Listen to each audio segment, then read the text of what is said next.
Jätkan siinkohal emotsionaalse kasvamise muinasjutusarja teise osaga. Meie kallis peategelane Häbikene.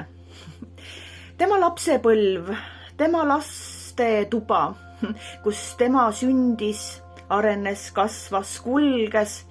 See oli toimunud läbi häbi, alanduse, piinlikkuse ja see oligi tema elu, see oli iseenesest mõistetav, see oli tema normaalsus ja ta pidas seda armastuseks.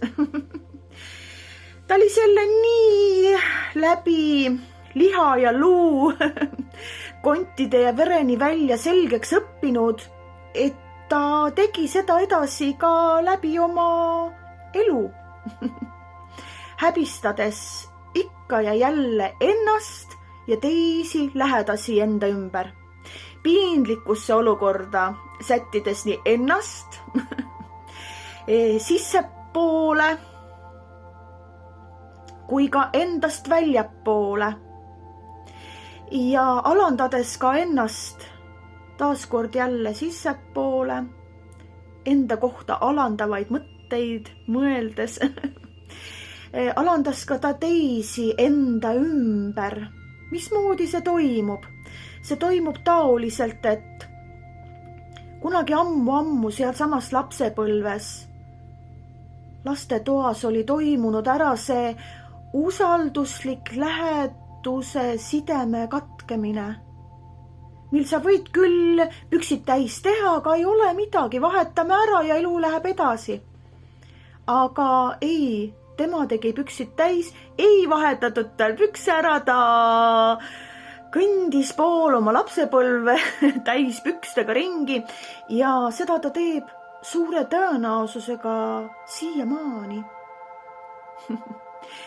Alandades seega ka ennast ja teisi ja ka oma meest ja oma mehe töökaaslaseid ja töökaaslaste abikaasasid ja nende lapsi ja ühe sõnaga rääkides nii nagu endale vastuoluliselt endast halvasti kui ka teistest ja selja taga häbistades, alandades, naeruvääristades ja sellega kuidagi seda usaldusliku läheduse sidet taga otsides, et kui ma räägin sinuga temast ja temast ja temast niimoodi taga, siis ma olen nagu kuidagi nagu huvitav ja põnev. Ei, see ei ole huvitav ega põnev ega lahe.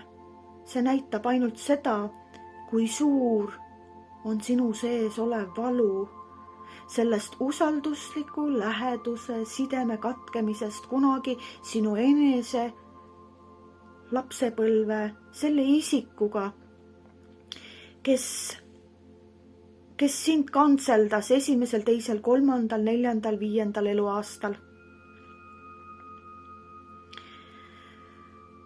Aga Häbikene, mis sai Häbikesest edasi, kui ta ühel päeval muutus ju kõik. Aga enne veel, kui sai kõik muutuda ja miskit pidi ju sündima või juhtuma, oli see, et kui Häbikene vahepeal häbisisse ära pole surnud ja piinlikkuse sisse südamerabandus saanud või alandustega nii-öelda teise ilma endale haigusi pole välja mõelnud, siis tõesti ta ühel päeval jõudis tema sisse selline järgmine tundmus, et järsku ikkagi keegi on selles kõiges süüdi, et elu on vilets, vastik, nõme, rõve. Mul on ajapuudus, mul on rahapuudus, keegi ei taha minuga suhelda, mul ei ole sõbrannasid, mul ei ole energiat, mul ei ole puudus. igal pool oli millestki puudus. ja ühel päeval tõesti juhtus see moment, et ikka keegi võiks ju sellest nagu ka süüdi olla. ja noh, nii see käis, see süüdistuste otsimine siis. Loomulikult said kõige suurema süü endale tema enese ema ja isa, vanaemad ja vanaisad. No ja siis see Vene aeg. No see on kõige suurem süüdlane siin ilma peal, on ju nii? Aga võib-olla oli häbikene sündinud keskajal. No võib-olla siis see keskaeg on ikka kõiges süüdi, on ju nii? Igal juhul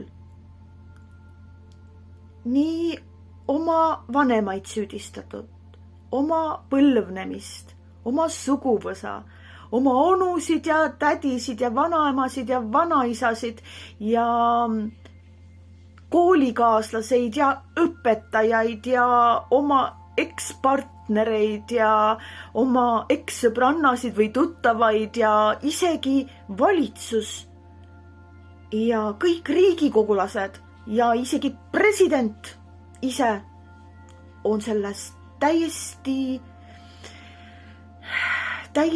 tingimuslikult süüdi.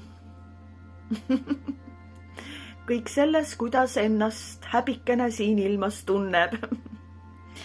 Ja loomulikult ju see tekitab tohutut sellist vaenulikku raevu. Ja järelikult tuleb ju sellest vaenuliku raevuga teada anda kõikidele. Ja vaenuliku raevuga tuleb ka ennast süüdistada.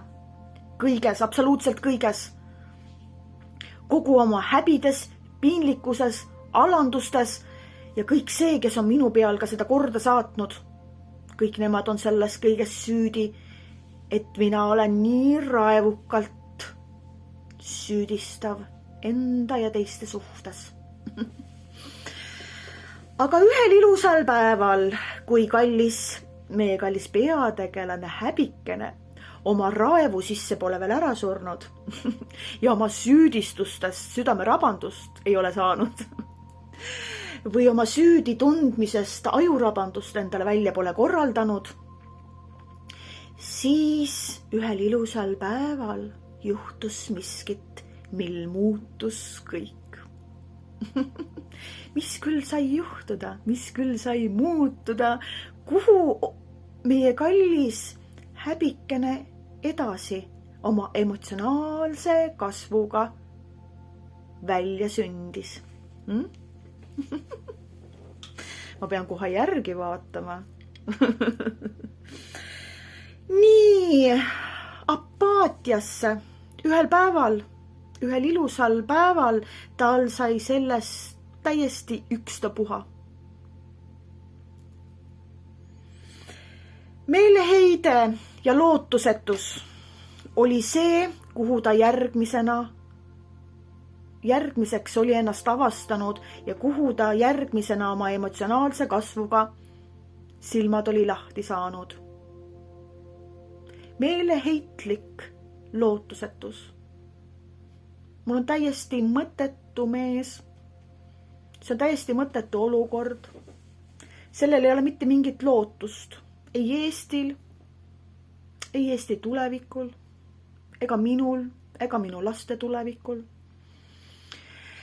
Ja sellel kõigel, mis minu ümber sees on, ma ise olen täiesti lootusetult häbistatud, alandatud ja nemad on kõiges selles seal süüdi. Ja ühesõnaga, ma arvan, et maailm on väga kole paik, kuhu sündida. Siin ei ole lootust, siin ei ole valgust.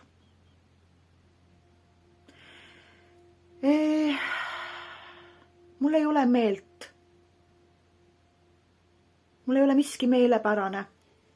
Sellepärast, et meeleheide mul on täiesti ükstapuha, apaatselt täiesti ükstapuha sellest. Kuidas sa mind häbistad, alandad, kui piinlikult sa minuga käitud, minuga räägid, sa oled ise selles üleni süüdi, sa oled ise samasugune. Ja maailm ongi selline paik ja inimesed ongi sellised. Vaat taoline lugu.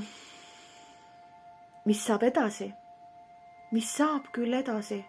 Kuidas läheb meie kalli peategelase häbikese elu edasi? Sellest juba järgmises osas.